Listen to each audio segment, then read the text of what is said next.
할렐루야. 하나님의 크신 사랑이 이 새벽에 우리 가운데 가득한 줄 믿습니다.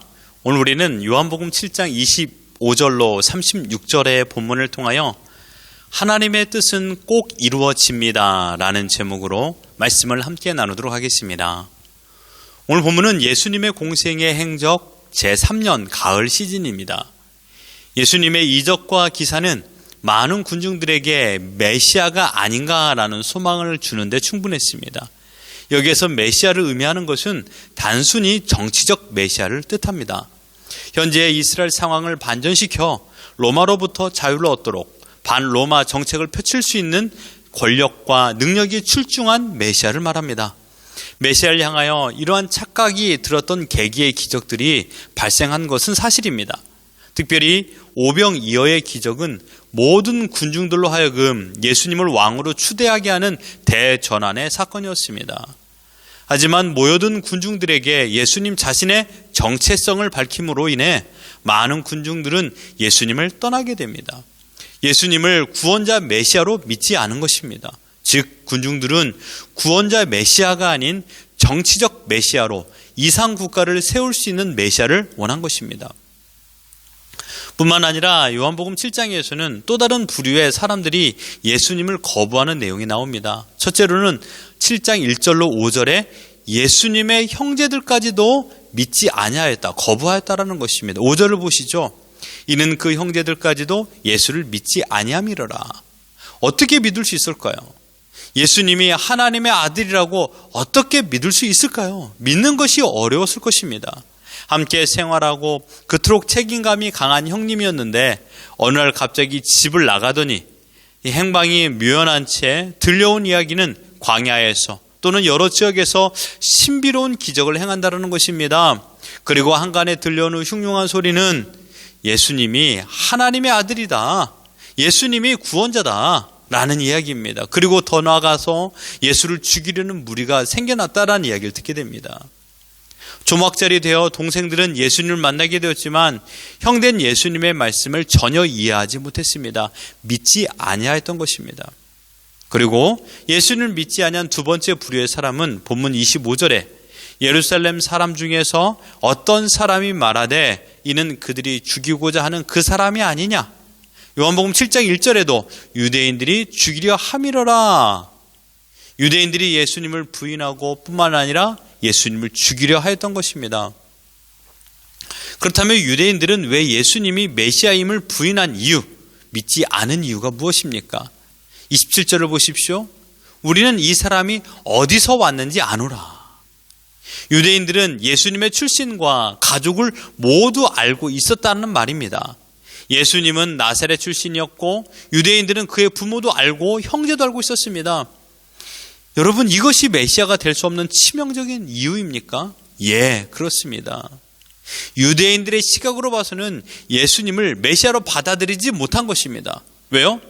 특별한 가문의 출신이 아니지 않습니까? 너무도 비천한 가문에서 태어났는데 어찌 메시아가 될 수 있단 말입니까? 이들 또한 메시아, 정치적인 메시아를 생각하고 있었던 것입니다.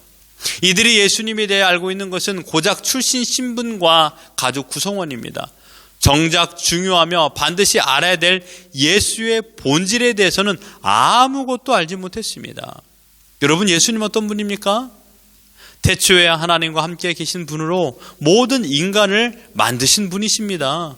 인간을 창조하신 분이죠. 자연 만물을 창조하신 분입니다. 유대인들이 소망하던 메시아의 충분한 조건을 갖추신 분입니다. 뿐만 아니라 유대인들은 메시아는 다윗의 자손이어야 된다고 생각했습니다. 어떻습니까? 예수님의 족보를 보면 다윗의 가문 출신입니다. 모든 조건을 갖췄음에도 불구하고 이들의 마음에서는 예수님을 메시아로 거부하고 있었습니다.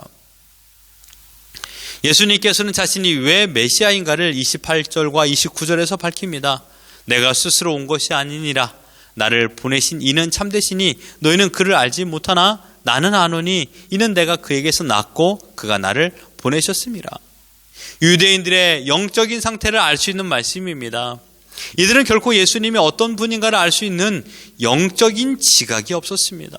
뿐만 아니라 선민으로 하나님을 잘 안다라고 자부한 유대인들이지만 정작 하나님의 계획과 하나님의 뜻에 하나님의 행하신 일에 대하여 제대로 알지 못하고 있었습니다.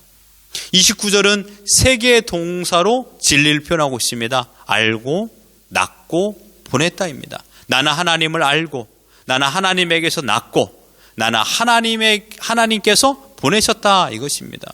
예수님께서 메시아임을 강조한 표현입니다. 인간이 제 아무리 하나님에 대하여 연구하고 깨달음을 가졌다 한들 예수님보다 하나님을 더 잘 알 수 있을까요? 사람은 계시를 통해서 부분적으로 하나님에 대하여 알고 있을 뿐입니다. 그러나 예수님은 하나님을 직접 보고 함께 생활하셨던 유일하신 분입니다. 요한복음 1장 18절에 본래 하나님을 본 사람이 없으되 아버지 품속에 있는 독생하신 하나님이 나타내셨느니라. 예수님께서는 이 주장을 통해 자신만이 하나님을 완전히 알고 자신만이 그분과 독특한 관계를 가지고 계심을 강조하심으로써 자신의 본질에 대하여 알리심과 더불어 유대 종교 지도자들과의 차별성을 지적하셨습니다. 스스로 선민임을 자랑하는 유대인들은 예수님의 가르침에 커다란 모욕을 받았습니다. 30절에 그들이 예수를 잡고자 하나 손을 대는 자가 없으니 32절에 대제사장들과 바리새인들이 그를 잡으려고 아랫사람을 보내니라고 하였습니다. 이제 유대 종교 지도자들은 소극적으로 예수를 부인하던 자세에서 적극적으로 예수를 체포하고 심지어 죽이려는 궁리를 했던 것입니다. 그 이유는 이해력이 부족해서가 아닙니다. 여기는 정치적인 색깔도 영향을 미칩니다. 자신들의 권위에 대항하는 존재라고 판단했기 때문입니다. 뿐만 아니라 많은 군중들이 예수를 지지하는 분위기가 커졌기 때문입니다. 32절 상반절에 예수에 대하여 무리가 수군거리는 것이 바리새인에게 들린지라. 여기에서의 수군거림은 불평의 수군거림이 아니라 호의적인 태도에 의한 수군거림이었습니다. 혹시 저 사람이. 그래서 종교 지도자들은 더 이상 예수의 추종 세력이 커지기 전에 예수를 체포하려고 성전 경비대를 보낸 것입니다. 예수를 잡으려는 또 다른 이유가 있습니다. 자신들의 자리를 지키기 위함입니다. 로마 정부에서는 대규모 반란에 민감했습니다. 이스라엘은 로마의 식민지였죠. 식민지 나라의 최고 소망은 자유 아니겠습니까? 자유를 갈망하던 군중들 앞에 힘이 있는 선동자가 나서서 로마 정부를 대항하게 된다면 로마 정부는 군사력을 동원하여 강제 진압을 하게 될 것이고 그 다음에는요 이스라엘 정치, 종교 지도자들을 모조리 교체할 것이 분명하기 때문에 예수뿐만 아니라 또 다른 민중 선동자가 나오지 않도록 막아섰던 것입니다. 즉 자신들의 지위와 신분을 지키기 위해서 예수를 체포하려 했던 것입니다. 예수님께서는 자신이 앞으로 전개될 일을 모두 하시고 당신의 승천 예언을 33절에 하고 있습니다. 예수께서 이르시되 내가 너희와 함께 조금 더 있다가 나를 보내신 이에게로 돌아가겠노라.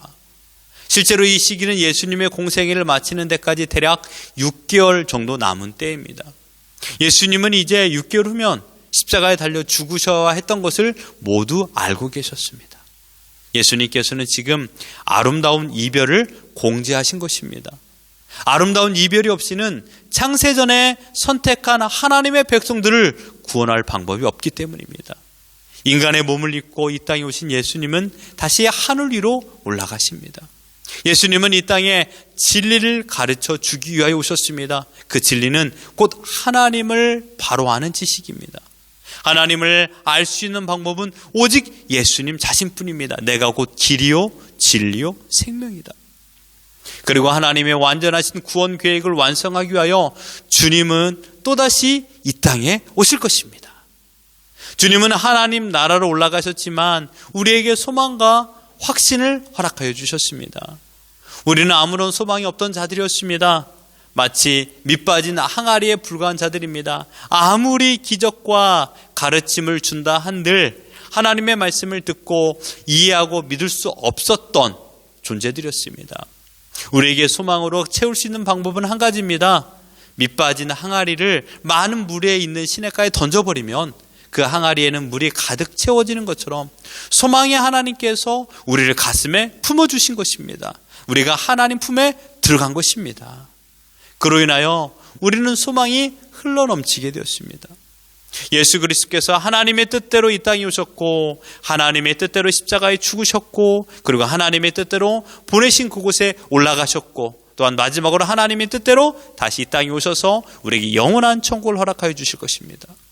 이 땅에는 예수 그리스도의 보혈을 주시고 하늘로 올라가셨습니다. 그 보혈로 우리를 품어주심으로 말미암아 영원한 생명을 부여받게 되었던 것입니다. 우리가 어떠한 이성과 지혜가 출중하여 예수님이 믿어지고 하나님을 아버지로 부르는 것이 아닙니다. 오직 하나님의 전적인 은혜로 말미암아 믿음을 선물로 받은 것입니다. 하나님의 은혜로 이 쓸데없는 자 왜 구속하여 주는지 난 알 수 없도다. 내 이성으로 여러분 하나님을 판단하지 마십시오. 내 생각과 내 이성으로 현재의 상황을 판단하지 마십시오. 원망과 불평하지 마십시오. 여러분 현재의 상황을 하나님께서 계획하셨고 지금도 주관하고 있는 줄 믿습니다. 유대 종교 지도자들은 자신들의 생각으로 예수님을 판단하였고 끝내 거부하고 죽이고 말았습니다. 자신의 생각으로 내린 결정이었습니다. 때로는 우리가 이해하지 못하는 상황이 전개될 수도 있습니다. 그러함에도 불구하고 하나님의 계획과 뜻을 묵상하며 주어진 현실의 삶을 감사, 기쁨으로 살아가셔야 됩니다. 예수님 역시 거부와 불신으로 가득 찬 세상 속에서도 오직 하나님의 뜻이 성취될 것을 믿고 살았던 것처럼 끝내 하나님의 뜻은 완성될 것입니다. 하나님의 뜻은 꼭 완성될 것입니다. 여러분 담대함을 가지십시오. 오늘 육신의 공고함과 가정의 어려움과 또한 반대로 사업이 잘됨과 형통했던 모든 것들 하나님의 뜻과 계획이 있어서 가능한 줄 믿습니다. 하나님께서 오늘도 우리를 붙잡고 계십니다. 그러므로 여러분 결코 두려워하지 마시고 염려하지 마시고 담대함을 가지고 하나님께서 오늘도 원수들의 손에서 우리를 보호하여 주시고 이끌어 주시는 위대한 능력에 감사하며 오직 하나님을 찬양하며 살아가는 우리 모두가 되기를 예수 그리스도 이름으로 축원합니다.